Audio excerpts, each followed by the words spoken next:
Hey, it's Dr. Cummings from Point Loma Nazarene. We are talking about how to read a journal article. We've been focused on this particular paper from Botts et al. 2000 something, I'm not seeing the year, 2017.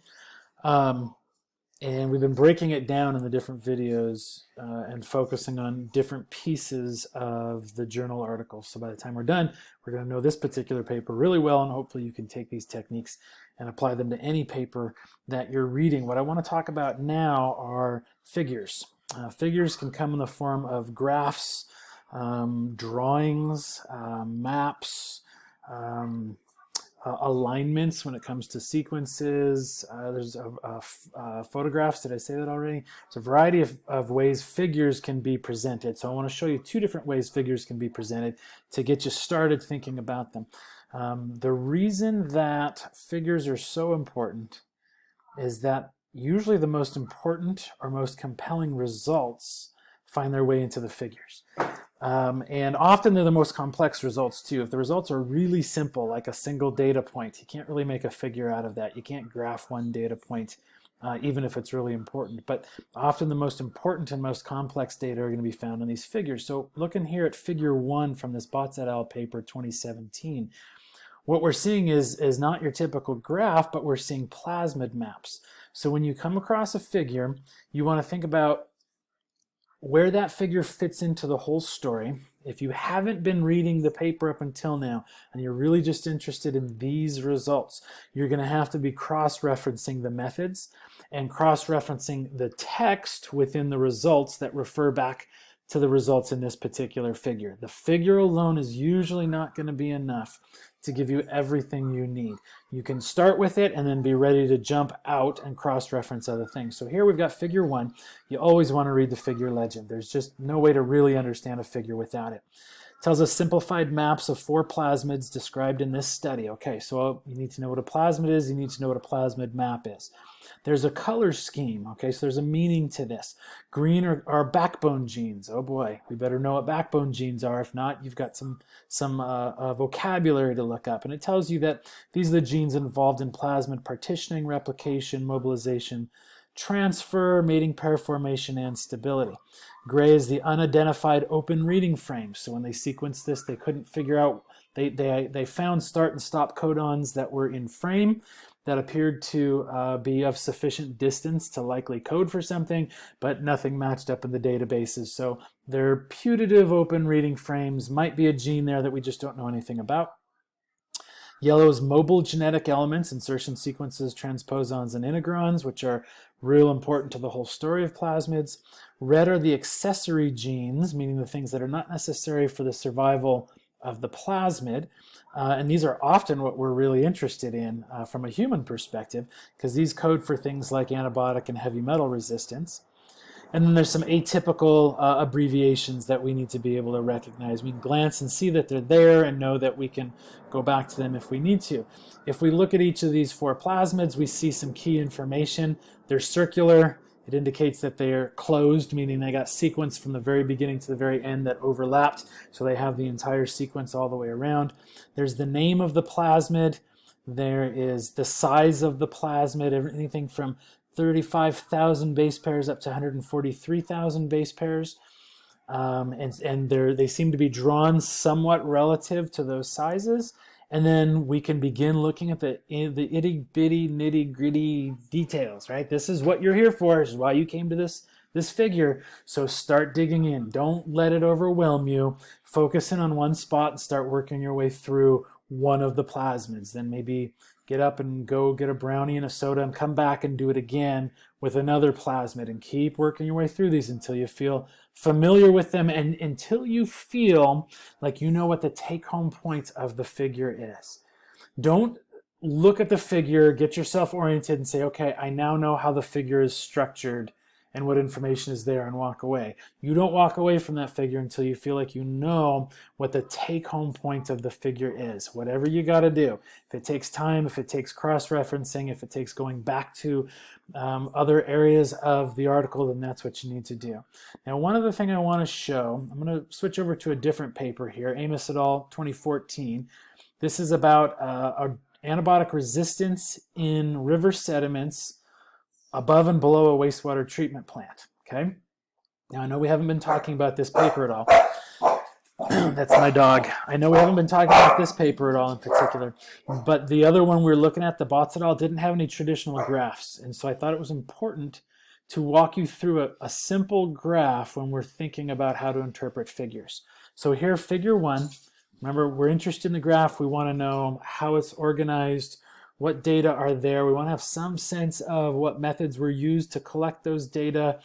And we want to really figure out, well, what's the take-home point, or points in some cases. Some graphs are complicated enough, they have multiple points. Often what we see is the independent variable on the y-axis and the dependent variable, or in this case variables, plural, across the x-axis. Okay? In other words, one way to think of this is y-axis as a result of x-axis. So here, y-axis, number of bacteria, CFU per gram of sediment, as a function of sample. And these samples have a lot of variability. They didn't just tweak one thing. So there's time, 2009 versus 2011. There's bacteria, E. coli versus PCEs, and I had to go back and see what they meant by PCEs, presumptive coliforms that are not E. coli. So close relatives of E. coli that aren't E. coli, based on the way that they were culturing them. So E. coli versus the rest of the coliforms. And then, possibly most important, based on the title of the paper, downstream of the wastewater treatment plant versus upstream of the wastewater treatment plant. So they've got several variables here, all packed into one figure. Let's read the legend. Counts of 3GC resistant, so third generation cephalosporin resistant, presumptive E. coli and PCEs, which we just said are close relatives of E. coli, from samples collected downstream and upstream of a wastewater treatment plant in 2009 and 2011. Now, another piece to this that we want to notice is they talk about error bars. These little bars here. These little bars are an indicator of the variability that there was in their data set with their replicates, okay? If there were no replicates, there could be no error bars of any kind. They're telling you how they calculated their error. In this case, it's what's called standard error. This isn't the place for me to explain what standard error means. You may need to take a stats course to get some basic statistical background to this. But the idea is that they're saying that this value here, say for example, right here, 2011 E. coli downstream, is this value here, what do we think that is, maybe 75, plus or minus this broad value here within their standard errors with a certain degree of confidence. So smaller errors like we see on this large one here, tiny little error bars, mean that their data were really tight, very little variability. Much larger error bars indicate that their data were pretty loose and there's quite a bit of variability. That's going to come into play when we're comparing two data points that have been replicated. So comparing this 2011 E. coli downstream with 2011 E. coli upstream, we may have trouble because of how much variability there was in this data set.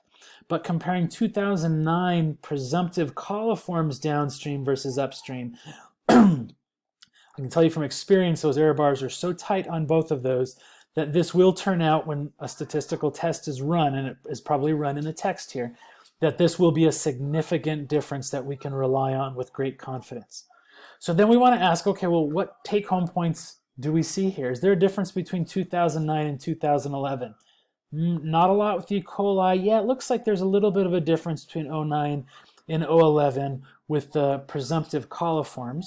What about E. coli versus presumptive coliforms? Yeah, there's a lot more of these presumptive coliforms than there are E. coli, especially downstream. And then what about downstream versus upstream, right? The black bars versus the white bars. It looks like in every case, downstream of the wastewater treatment plant, they were able to detect these cephalosporin-resistant E. coli and E. coli relatives in greater abundance downstream than they were upstream. You see how we did that? We worked through each of the variables one at a time and compared the variable they were changing, right, what we call the dependent variable, with its response variable, or the y-axis, right, I got my independent and dependent mixed up. Across the x-axis here, we have our independent variables, right? These are the variables that your researcher is setting, and on the Y-axis are your dependent variables, the variables that we propose are dependent on here. Okay, so dependent on the y-axis, independent on the x-axis. Sorry if I mixed you up on that. And what we really want to do is we want to ask, okay, is there an effect, an impact? What trends do we see? And then hopefully in the text, they'll talk to us about their statistical analyses so that we know for sure, for example, that this downstream sample is statistically significantly higher than this upstream sample. Even though it looks like it to our eyes, we want to make sure that the numbers actually come out right when the stats are crunched. And so we're going to go to the text to figure that out. So that's how you would read a graph. So we've got figures that come in a variety of sizes and shapes. And let me go back to the figures that are a variety of sizes and shapes. And you need to tackle each one independently and plan on really diving in deep and paying close attention to details, and plan on needing to reach out to other material either within the same paper or even outside of this paper in order to interpret what's going on within that figure.